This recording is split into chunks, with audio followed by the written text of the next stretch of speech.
막 식사를 마친 것처럼 싱크대엔 설거지거리가 놓여 있었고요. 이거는 다급하게 나간 그런 생각이 들더라고. 그래서 이 아들이 무슨 일이 있다. 혹시나 싶어서 주차장으로 내려가 봤는데요. 딸 부부가 타던 차도 그대로 있어요.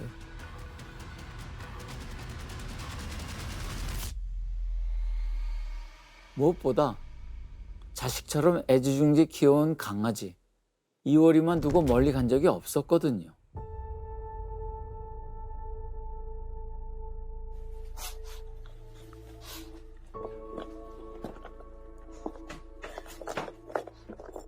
대체 이게 무슨 상황일까요?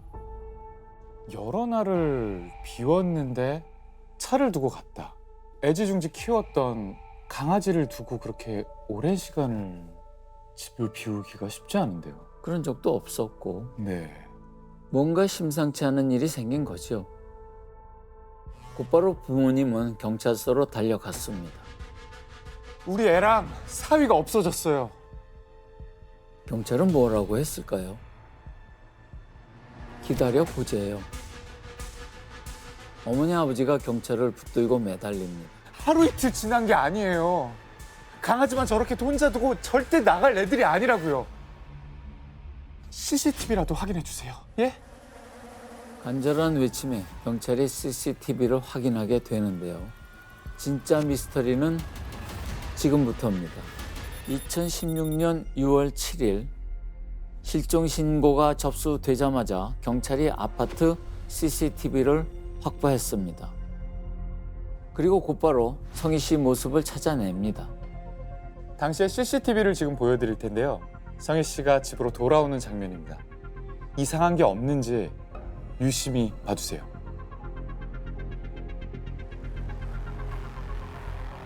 중앙 현관으로 걸어 들어와서 엘리베이터를 타고 신혼집인 15층에 내리는 게 이 CCTV에 다 찍혀 있어요.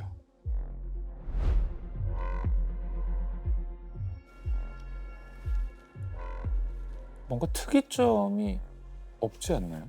그냥 일상이죠. 네. 퇴근하고 장을 보고 들어간 그런. 글쎄 그 앞에 뭐 같이 탄 사람도 있었고 네. 흔히 있는 풍경이죠. 엘리베이터 풍경. 그렇죠.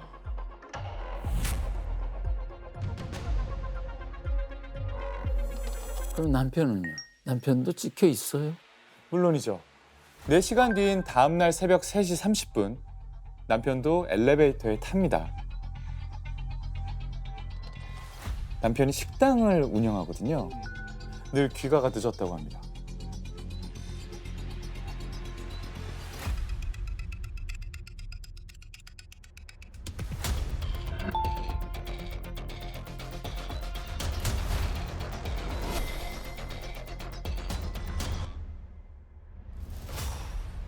이게 마지막이구나.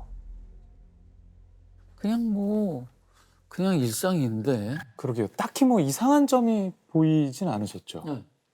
자, 이제 문제는 사실 날짜입니다. 이 CCTV에 찍힌 날이요. 성희 씨는 5월 27일, 남편은 다음 날이니까 28일인 거죠.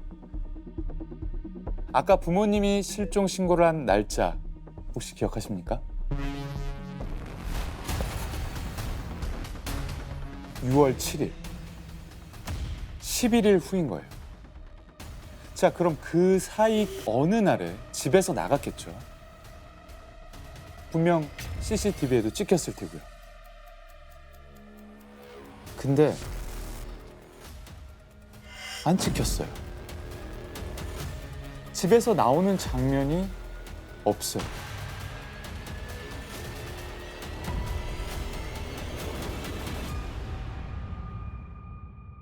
아니 이 아파트 CCTV가 뭐 많이 없었던 거 아닌가?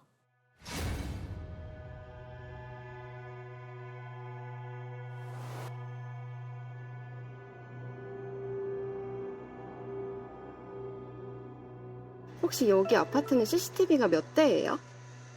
CCTV가 개수는 잘 모르겠는데 하여튼 어지간한 데는 설치가 되어 있어요. 옛날하고 지금하고 또 비슷해요. 추가로 된 게 한두 대 정도 됐을까? 네.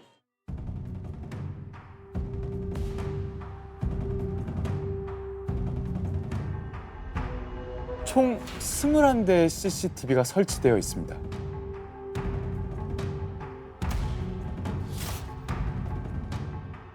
기본적으로 출입구엔 다 있고요. 주요 공간에도 다 있어요.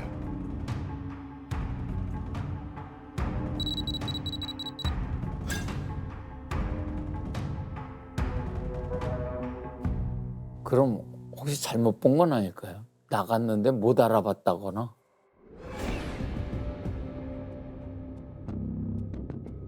뭐 경찰도 사실 처음에는 그럴 수도 있지 않을까라고 생각을 했는데 그래서 이제 부모님께 보여드렸대요. 아빠 엄마라면 분명 알아보실 테니까요. 막 CCTV를 확인해봤거든요. 해봤는데도 없어. 우리도 막 가서 밤을 새가면서 그거 봤거든요. 진짜 경찰들이 정말로 기가 찰 노릇이라는 거라. 찍힌 장면은 들어가는 장면, 나오는 모습은 없었어요. 전혀 없었어요. 없었어요. 응. 엘리베이터 CCTV만큼 이렇게 선명하지 않은 건 아닌가? 뭐 그런 여러 가지의 의심이 들 수 있기 때문에 그래서 친구들을 불러 모았습니다. 경찰이 최근 모습을 친구들이 가장 잘 알 거라고 판단한 거죠.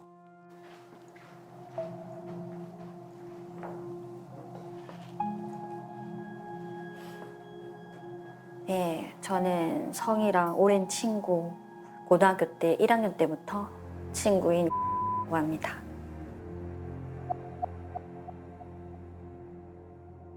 이제 친구가 없어졌다고 이제 CCTV 성이 좀 찾아달라고 그렇게 연락이 왔었어요. 그래서 이제 경찰서 가가지고 CCTV 같이 다 보면서 이제 성이 친구니까 뒷모습이라도 알 거 아니에요. 그래서 그림자 이런 데, 계단 이런 데라든지 주차장에 모습 보일까 봐 그거 보러 계속 갔었어요. 아무리 두 눈 뜨고 찾아도 없었고, 왜냐면 1층에서도 나가면 보이거든요. 없어요. 이 CCTV를 확인하는 데만 무려 70여 명이 동원됐다고 합니다. 끝내 나가는 모습을 찾지 못했고요. 진짜 점점 미스터리인데.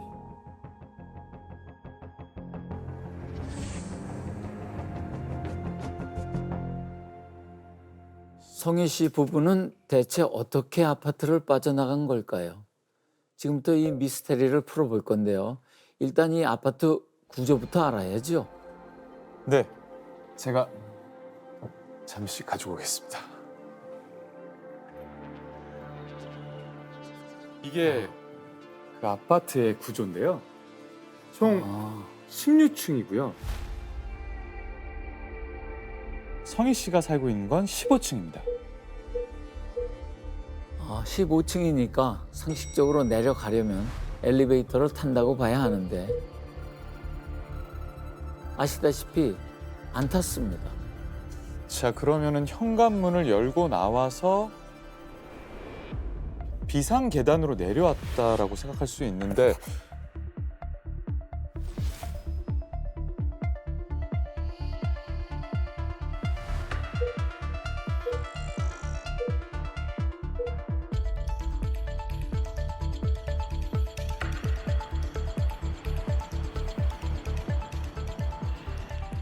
복도와 비상 계단에는 CCTV가 없어요.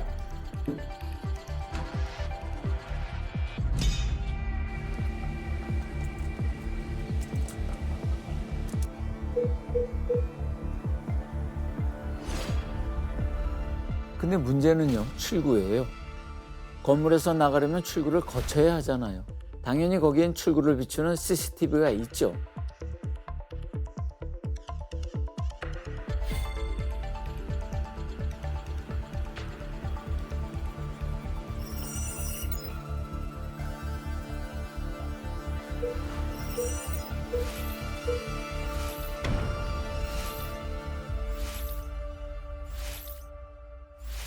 근데 안 지켰습니다. 자, 이게 무슨 뜻일까요? 밖으로는 나가지 않았다? 경찰도 그 부분에 주목을 했답니다. 아파트 내부에 있을 가능성이요. 예전에 그 일본에서 거의 똑같은 사건이 있었거든요.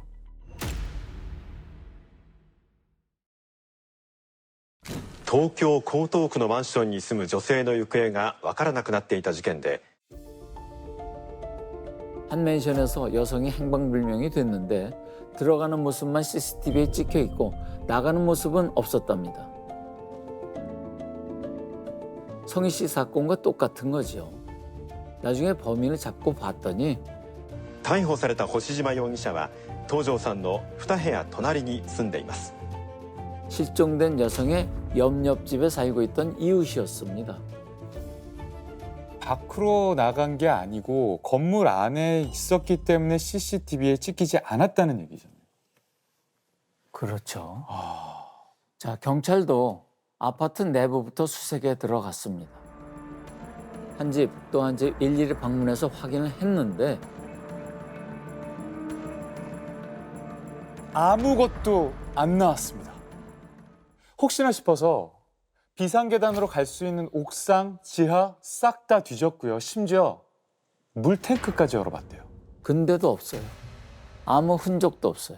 기가 차지면 어떻게 아니 하늘로 솟았나 땅으로 꺼졌나 막 이런 그거였거든요. 과학수사 거기서 나와가지고 옥상 물탱크하고 전부 다 수색 다 했거든요. 혹시나 그 하는가 싶어서 빈집 같은 것도 다 확인 다 하고 해런 같은 거 나오는가 그 전부 다 조사 다 했거든요. 그런 건 없어. 내가 들어가 봐도.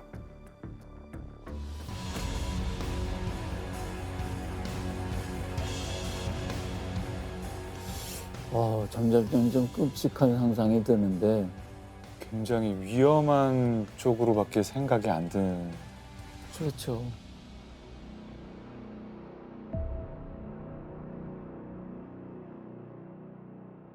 경찰이 본격적으로 주변 인물을 캐기 시작합니다. 남편의 전 여자친구와 통화를 했대요.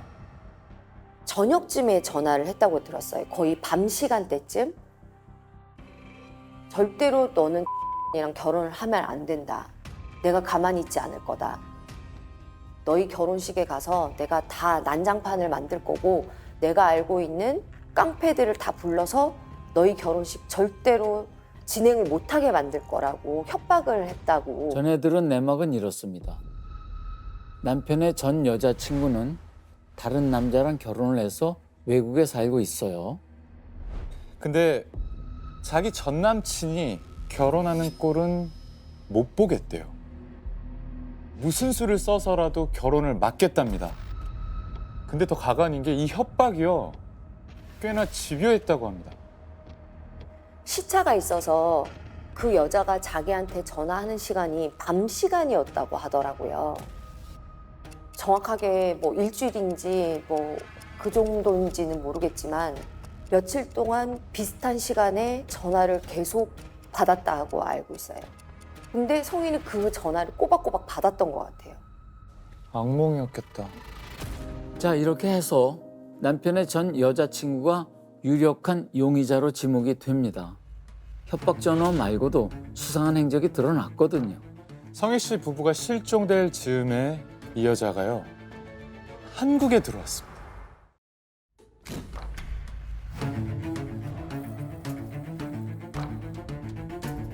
부부의 마지막 모습이 CCTV에 찍힌 날짜 기억하시죠?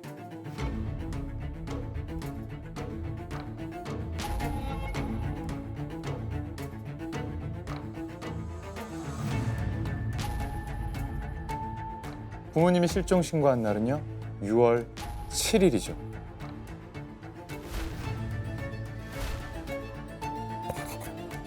자, 이제 잘 들어보세요. 전 여자친구가 입국한 날이 5월 6일입니다.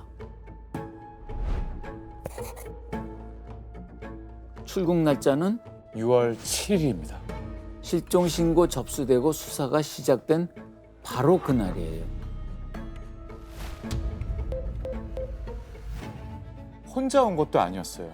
아까 자기 남편이 도와준다고 했잖아요. 그 남편도 함께 들어온 건데요.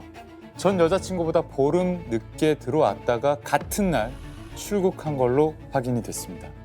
5월 6일 날 국내에 입국한 사실이 확인되고요. 6월 7일 날 해외로 출국한 사실이 확인됐습니다.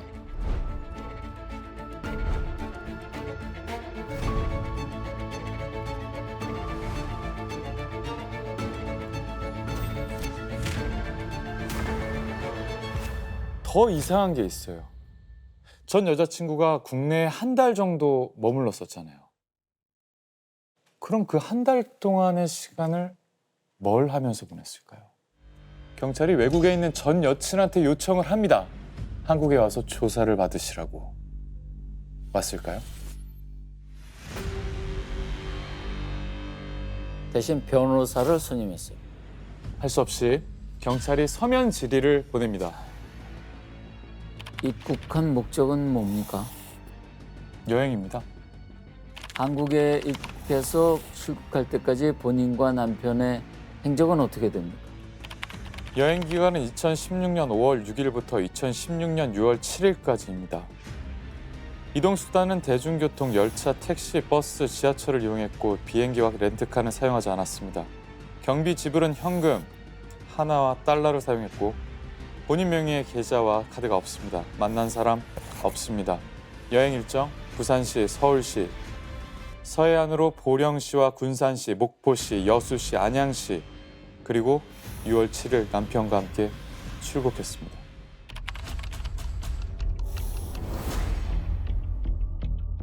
알리지 않았습니다.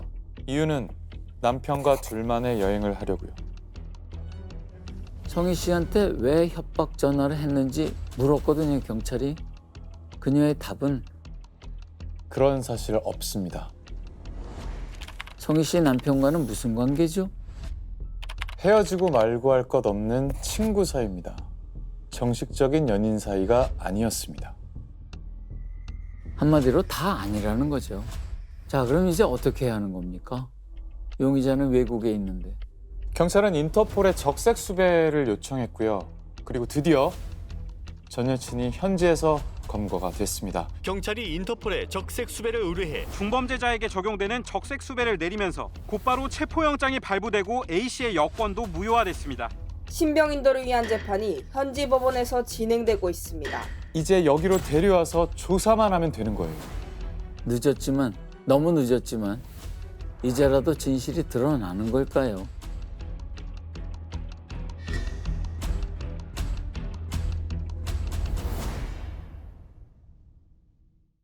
이제라도 진실이 드러나는 걸까요?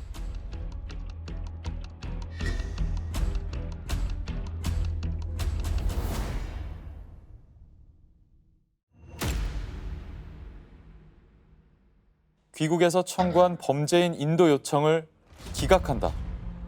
2016년 5월 부부 실종 사건 기간에 한국에 혼자 또는 둘이 있었던 사실과 2015년 가을 그들에게 한 연락이 실종 부부가 납치된 것의 배우라는 것을 증명할 충분한 증거를 제시하였다고 판단할 수 없다. 그래서 안 들어왔군요. 그러니까 정황 증거만 있는 거고 직접적인 물증이 없다는 얘긴 거고요. 물론 아무 관련이 없을 수도 있죠. 그래도 제대로 조사해야 하는 거 아닌가요? 왕복 베개 싹 줄 테니까 와서 경비를 다 대주구만. 내가 나라에서 못 해준다면 나 내가 해준다 했어. 와서 조사만 좀 받아달라고 좀 속 시원하게 좀 뭐 때문에 협박을 하고 그랬느냐고 그것도 좀 알아보고. 그래 저라고 있으니까 나도 답답한 거지. 아닌 거면 저희가 사죄할 테니까 괴롭힌 거 그거 아니라면 죄값 받으시고 그렇게 마무리 짓는 걸로 했으면 좋겠어요. 제발요. 꼭.